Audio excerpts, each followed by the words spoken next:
Good morning everyone. আজকে আবারও চলে এসেছে তোমাদের প্রিয় বন্ধু আরজে রোহান, সঙ্গে আছে মায়া। আর তোমরা এখন শুনছো প্রেমে রেডিও এফএম। প্রতিদিনের মতো আজকেও আমাদের হাতে একটা চিঠি আছে। আর গেস করো তো চিঠিটা কার হতে পারে? হ্যাঁ, একদম ঠিক ধরেছো। আজকের চিঠিটাও সেই মেয়েটার লেখা, যার লেখা রোজ আমরা মুগ্ধ হয়ে পড়ি। কতই না সুন্দর তার ভাবনা, কতই না সুন্দর তার লেখা। মনে হয় পৃথিবীর সব জ্ঞান, সৌন্দর্য আর ভালোবাসা তার মধ্যেই আছে। তোমাদের চেনা সেই নাম সাথী। আজকে আমাদের টপিক কি রোহান? আমাদের অডিয়েন্স একটা প্রশ্ন করেছিল, প্রেম কি? তার উত্তরই আছে এই চিঠিতে। তাহলে দেরি কিসের, চলো শুরু করা যাক। একদম। প্রেম এক অনুভূতি, যেখানে শিশির ভেজা ঘাসে সূর্যের আলো নিঃশব্দ বলে, আজও তুমি আছো। প্রেম মানে নদীর ধারে বসে নিজের ছায়াকে দেখে মনে হওয়া, হেই তো আমি, তবুও কেমন অন্য কেউ। প্রেম মানে চোখের ভাষা, যা মুখ জানে না তবুও সব বলে ফেলে। পাতা ধরার শব্দে, বৃষ্টির গন্ধে মন কেমন করে হারিয়ে যায়, তবুও সেই হারানোই সুখ। প্রেম মানে অপেক্ষা, দূরে থেকে কারো মঙ্গল চাওয়া, আর প্রাকৃতিক মতো নিঃশব্দে ভালোবাসা দেওয়া। প্রেম আসলে এক অন্তহীন জয়, যেখানে জিতেও হারা যায় আর হেরেও মন জিতে নেয় মন কি। বাহ, প্রতিবারের মতো এবারও প্রশংসা না করে থাকতে পারলাম না। সত্যি, এত অনুভূতি, এত ভাবনা দিয়ে লেখা কোনো সাধারণ মানুষের পক্ষে সম্ভব না।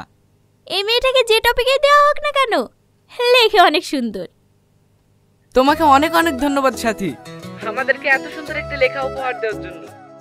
চলো তাহলে আজকের মতো এখানেই শেষ করা যাক। তাহলে শুনে নেওয়া যাক তোমাদের পছন্দের একটা গান।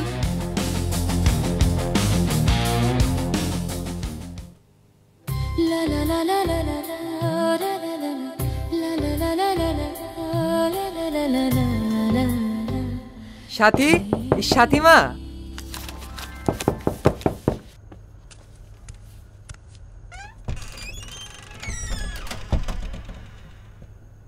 রেডি হইলিস মা?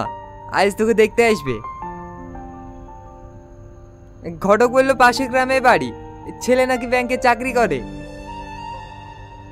আমি মাইকে ডাকতে পারিছি, ও এসে তোকে সাজিয়ে দেবে।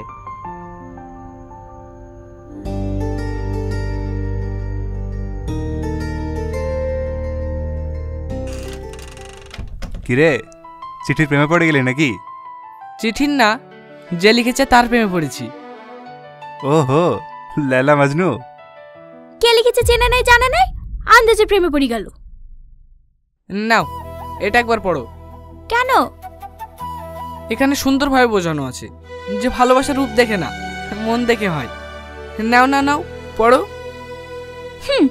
ওসব মনের সৌন্দর্য না শুধু কাগজের পাতাতেই মানায়, বাস্তব জীবনে না।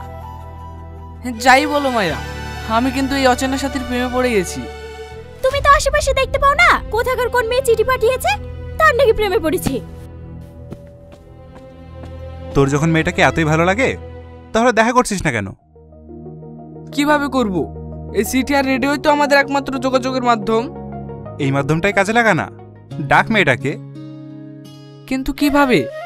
আমরা তো প্রতি বছর সেরা চিঠি লেখককে পুরস্কৃত করি, তাই না? হ্যাঁ। এই বছরের সেরা লেখককে সাথী। থ্যাংক ইউ ভাই।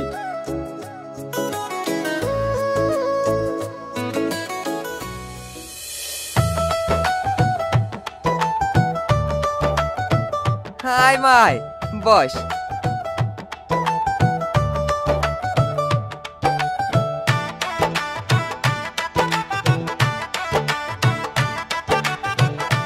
ভাবি, মেয়ে আমার পছন্দ।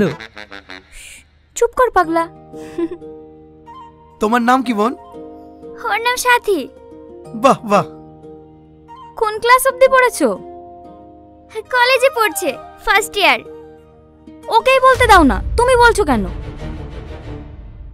আপনাদের মনে হয় কোথাও ভুল হচ্ছে। কি ভুল? ঘটক, তুমি কিছু বলনি? আসলে কি বলেনি? আজ থেকে 15 বছর আগে একটা দুর্ঘটনায় সাথীর মা মারা যায়। সে আঘাত মেয়েটা সহ্য না করতে পেরে আর কথা বলতে পারে না। কি? আপনার মেয়ে বোবা? হ্যাঁ মা, সাথে কথা বলতে পারে না।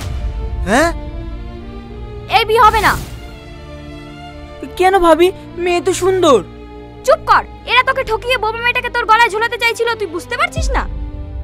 একদম মাঝে মাঝে কথা বলবে না, এখানে একটু ভুল বুঝাবুঝি হয়েছে, কেউ কাউকে ঠকায়নি। না ঠকালে আপনার বোবা মেয়ের বিয়েও হবে না। আর আপনি এখানে সাধু সাজতে এসেছেন? আপনাদের মতন লোককে ভালোভাবে চেনা আছে আমার। সাথী, সাথী, সাথী মা, তুই চিন্তা করিস না, ওর থেকে ভালো মেয়ের সঙ্গে তোর বিয়ে দেবো। তোরা এই বাড়ি অতিথি না হলে এতক্ষণ তোদেরকে কেটে নদীর জলে ভাসিয়ে দিতাম। বেরিয়ে যা আমার বাড়ি থেকে। চলো চলো।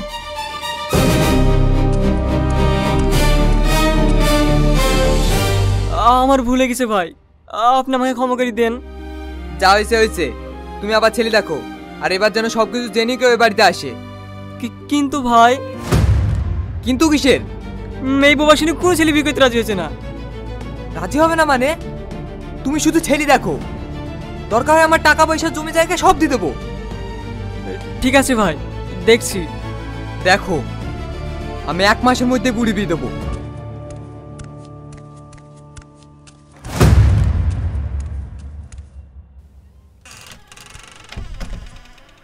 রোহন, কিছু বলবে? আজ অফিসের পর ফ্রি আছো? না, দামি আছি। মজা করো না তো। হ্যাঁ, ফ্রি আছি। চলো না আজ বিকেলে একটু ঘুরতে যাই।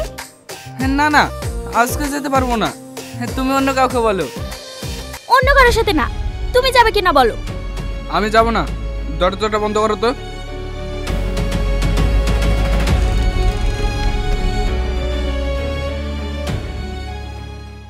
গুড মর্নিং এভরিওয়ান, আবারও চলে আসলাম তোমাদেরকে বিরক্ত করতে। 801 আর সাথে আছে আলফাজ। প্রতিদিন তোমরা শোনো সাথীর লেখা চিঠি, কিন্তু আজকে শুনবে রোহানের কিছু লেখা। তাহলে শুরু করা যাক। তার আগে টপিকটা কি বল? টপিক হলো সাথীর প্রথম চিঠি। তোর জন্য লিখেছে এটা? সেই প্রথম চিঠিটা যখন খুললাম, ভেতর থেকে যেন কাগজ নয়, একরাশ বাতাস বেরিয়ে এলো। অক্ষরগুলো কাঁপছিল, কিন্তু সেগুলোতে ছিল এক অদ্ভুত উষ্ণতা, যেন প্রতিটি শব্দে তার হাতে ছোঁয়া লেগে আছে। আমি পড়তে পড়তে হারিয়ে গেলাম তার কথার ফাঁকে ফাঁকে। দেখি যেন এক মুখ যা আমি কখনোই দেখিনি, তবুও চিনি অনেক কাল। সেই দিন বুঝেছিলাম প্রেম কখনো দেখা থেকে শুরু হয় না, কখনো এক টুকরো লেখা থেকে মন বুঝে ফেলে। এই তো সে যাকে খুঁজেছি সারা জীবন, এই তো সে যাকে আমি আমার করে চাই। আর যেরকম থেকে পছন্দ করে ভাই। মিস সাথী, আশা করি আমার কথাগুলো আপনি শুনছেন। আমরা আপনাকে সেরা লেখিকা হিসাবে পুরস্কৃত করতে চাই। আপনাকে আমাদের স্টুডিওতে আসতে হবে 14 অক্টোবর 2025। আর এটা কিন্তু স্পেশাল রিকোয়েস্ট। কি মনে হয় সাথী কি আসবে? অবশ্যই আসবে। সাথী, আমি আপনাকে কোনোদিন সামনে থেকে দেখিনি, তবে আপনার চিঠি পড়ে আমি মুগ্ধ হয়ে গেছি। আপনি প্লিজ আমাদের সঙ্গে দেখা করুন। এই প্রেম মরশুমে তাহলে শুনে নেওয়া যাক একটি প্রেমের গান। ইয়ে, কালকে আমরা আরজে রোহনের স্টুডিওতে যাব। আমার তো ভেবেই আনন্দ হচ্ছে। কখন বেরোবি বল? কেন রে, তুই তো রোহনকে পছন্দ করিস, আর গেলে তো সামনে থেকে রোহনকে দেখা হবে। এই জন্য যাবি না মানে?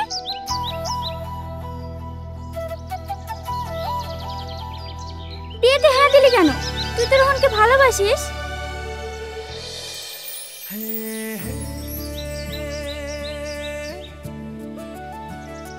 তুই ফালতু চিন্তা করছিস।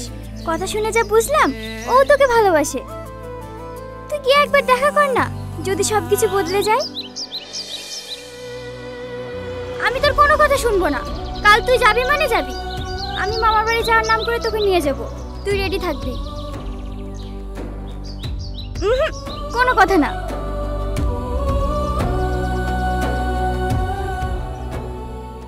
ওইদিকে সব কথাবার্তা হয়ে গেছে তো? হ্যাঁ হয়েছে, কিন্তু ওদের একটা শর্ত আছে ভাই। আবার শর্ত কিসের? ছেলে বলছে বিয়ের আগে যৌতুকে সব টাকা দিতে হবে। ওদেরকে বলো জমি বিক্রি হয়ে গেলে সব টাকা পেয়ে যাবে। কিন্তু বিয়ে যেন না আটকায়। ঠিক আছে ভাই। চাচা আমরা বেরোলাম। সাবধানে যাস মা। আর মাহির মামাদেরকেও নিমন্ত্রণ করে আসিস।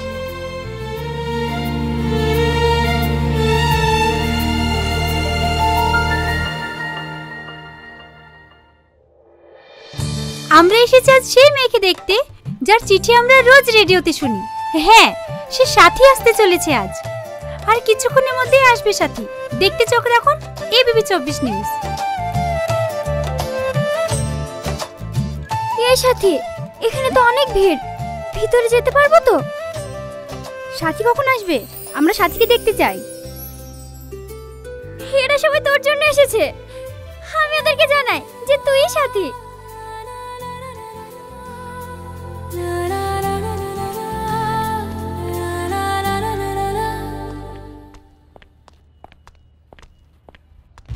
কি ব্যাপার, কোথায় যাচ্ছেন আপনারা? আমাদেরকে আরজি রোহন ডেকেছে। কারা আপনারা? ও সাথী, যার চিঠি আপনাদের কাছে আসে। সাথী ম্যাডাম, সরি, ভেতরে আসুন।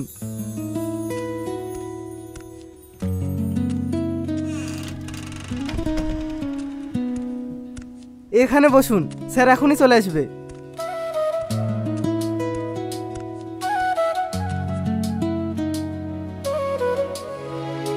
কে এটা? ইনি সেই সাথী ম্যাডাম। ও ঠিক আছে, যাও।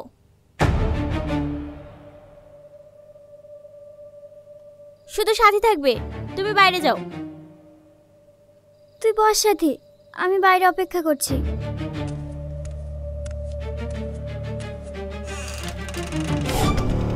বলো তোমার কত টাকা লাগবে?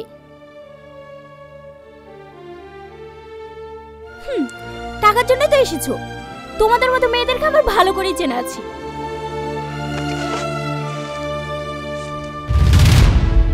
এই নাও, এখানে 20,000 টাকা আছে, নিয়ে চলে যাও।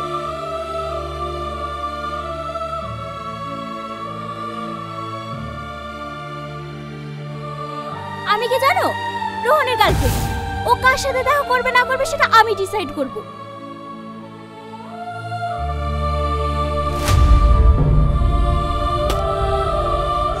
আর যদি লজ্জা থাকে, কখনো এই স্টুডিওতে মুখ দেখাতে আসবে না। কি হলো রে?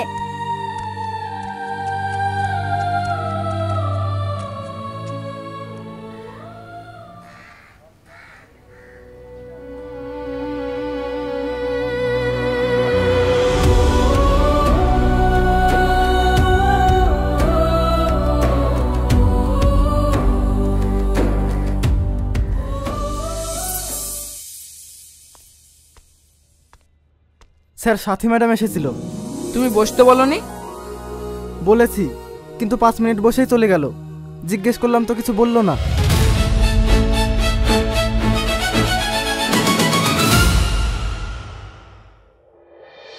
কেন মন খারাপ করছিস বলতো? ও আমার এত কাছে আসলো, তাও আমি ওকে একবার দেখতেও পেলাম না। ও এত দূর আসলো যখন, তাহলে দেখা না করে গেলই বা কেন? রোহন,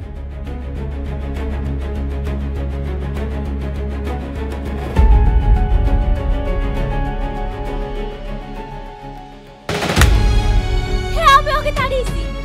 তুমি শুধু আমার হবে, অন্য কারণ না। তুমি কি বোঝো ভালোবাসার মানে? বোঝো ওই মেয়েটা যে তোমার মিথ্যা ভালোবাসার কথা বিশ্বাস করে আমাকে তোমার জন্য ছেড়ে দিয়ে গেছে। আমি তোমাকে সত্যি অনেক ভালোবাসি রোহন। একদম কথা বলবে না আমার সাথে। আমি শুধু সাথীকে ভালোবাসি। তুমি আমার না হলে আমি তোমাকে কারোর হতে দেব না।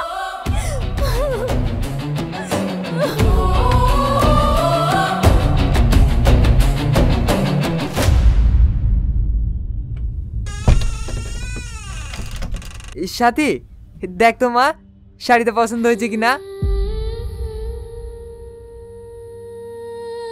বুড়ি, কি হয়েছে ওর?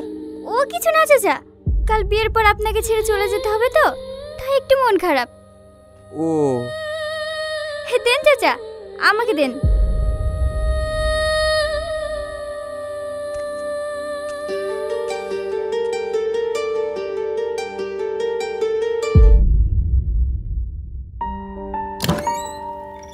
স্যার আসবো? হ্যাঁ এসো। আজ এই ছুটিগুলো এসছে স্যার।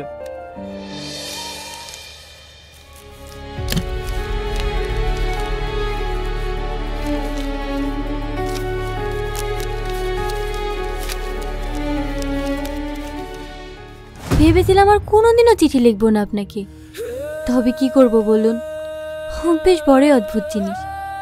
যতই চাই ভুলে থাকতে থাকতে পারি না। প্রতিদিন আপনাকে চিঠি লেখা আর রেডিওতে আপনার কথা শোনা সব কিছুই যেন আমার জীবনের সঙ্গে জড়িয়ে গিয়েছে। জানেন, অনেক আশা নিয়ে গিয়েছিলাম আপনার কাছে। ভেবেছিলাম একটা বার ওই মানুষটাকে দেখব যাকে সারা জীবন মনে মনে ভালোবেসে গেছি, কিন্তু সেই স্বপ্ন আর পূরণ হলো না। সম্মানের জায়গায় পেলাম অপমান, ভালোবাসার জায়গায় পেলাম ব্যর্থতা, আর এই ব্যর্থতা নিয়ে ফিরে এলাম আমি। ভালো থাকবেন আরজে রোহন। এই চিঠি আমার আপনার কাছে লেখা শেষ চিঠি।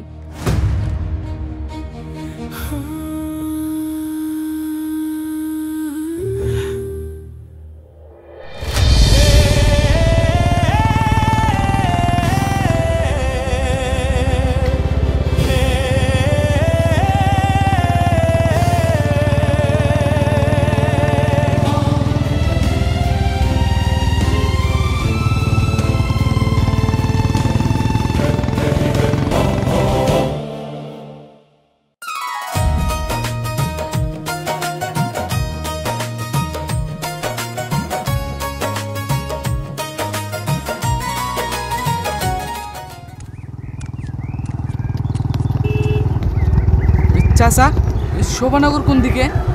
এদিকে 10 কিলোমিটার সোজা চলে যাও, যেই বাঁ দিকে। ঠিক আছে চাচা।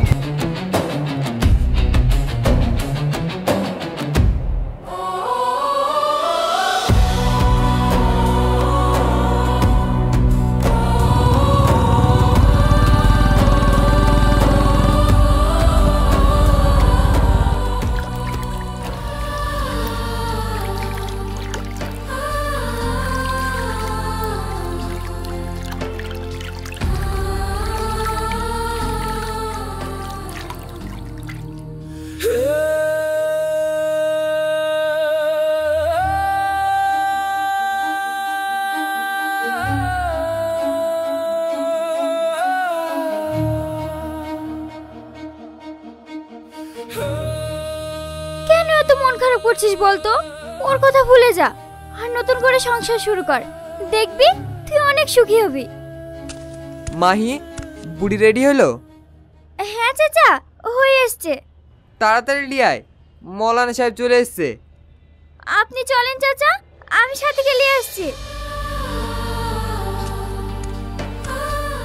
চল সাথী।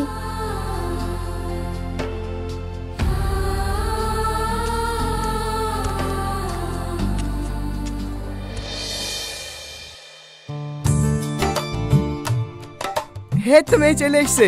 মৌলানা সাহেব, বি পড়ানো শুরু করেন। হ্যাঁ হ্যাঁ, বসো মা।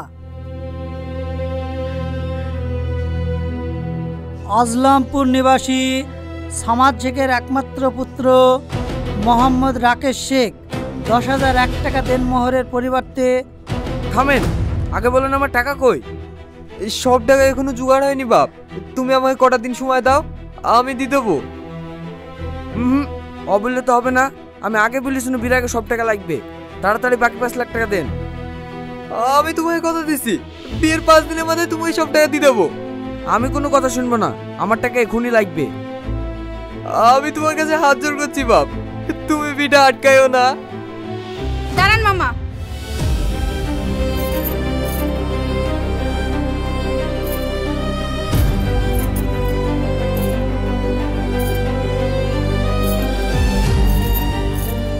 এই নাও, তুমি যে টাকা পাবা তার থেকে গয়নার দাম বেশি হবে।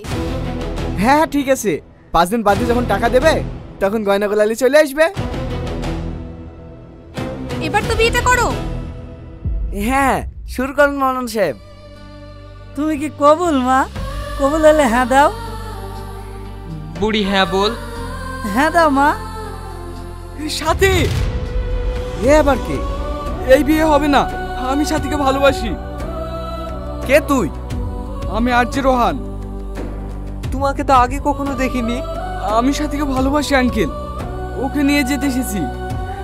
তুই ওকে চিনিস বুড়ি? তো 10 লাখ টাকা মনে হয় এবার গেল। না না, কোথানের বাতরানের কাছে ভালোবাসি বলে হয়ে গেল।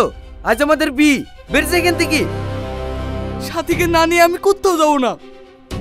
তুই ওকে ভালোবাসিস, ও তো আর বাসে না। এই কথাটা আমি সাথীর মুখ থেকে শুনতে চাই। ওই একবার বলুক আমাকে ভালোবাসে না, আমি এখান থেকে চলে যাব। দেখো বাপ, আজ আমার মেয়ের বিয়ে, তুমি এভাবে ঝামেলা পাকাইতে আসো না। আপনি একটু বোঝার চেষ্টা করেন আঙ্কেল, সাথীও আমাকে ভালোবাসে। বলো না সাথী। এইভাবে হবে না, চল হাট, বেড়া এখান থেকে। তুমি একবার বলো সাথী, তুমি আমাকে ভালোবাসো। দাঁড়িয়ে দাঁড়িয়ে কি দেখছি? মাকে আপনি কাজ চালান নলন সাহেব।